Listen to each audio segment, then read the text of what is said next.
आदरणीय प्रधानाचार्य महोदय और समस्त गुरुजन और मंच पर विराजमान अतिथिगण, मेरा नाम हिमान्या चौहान है और मैं कक्षा 7 की छात्रा हूँ। 15 अगस्त एक तारीख जिसे सुनते ही आंखों में तिरंगा लहराता है, मन में राष्ट्रगान गूंजता है और जुबान पर सिर्फ एक ही नारा आता है, भारत माता की जय। लेकिन ठहरिए, क्या हम सच में आजाद हैं? आजादी का मतलब सिर्फ जंजीरों को तोड़ना नहीं होता, बल्कि उस सोच को, उस बेड़ियों को तोड़ना होता है जो हमें छोटा, कमजोर और बटा हुआ महसूस कराती है। किसी ने कहा है कि जब कोई देश गुलाम होता है तो सिर्फ उसकी जमीन ही कैद नहीं होती, कैद होते हैं उसके सपने।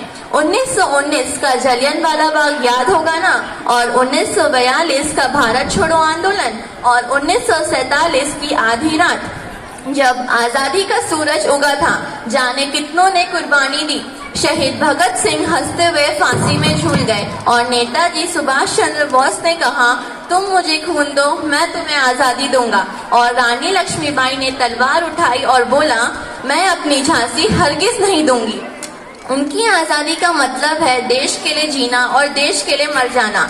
लेकिन आज हम एक ऐसा देश चला रहे हैं जहां एक लड़की डर के साथ बाहर निकलती है, किसान आत्महत्या करता है और नेता रैली में फूलों की बारिश करवाते हैं, और जहां डॉक्टर जिंदगी का सौदा करते हैं। क्या हमें सिर्फ तिरंगा लहराकर, मिठाइयाँ बांटकर आजादी का त्योहार मनाना है, या फिर उस आजादी की सच्ची कीमत को समझना है?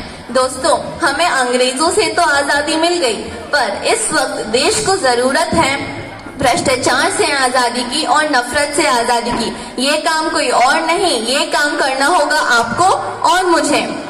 आज हर वो इंसान जो ईमानदारी से जिए और हक के लिए बोले और बिना डरे रहे, वही एक सच्चा नागरिक है।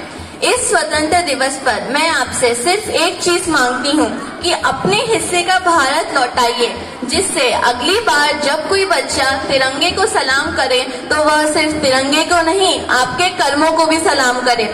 तो चलिए मेरे साथ बोलिए, आजादी की तिरंगा हमारा मान। जय हिंद, जय भारत। धन्यवाद।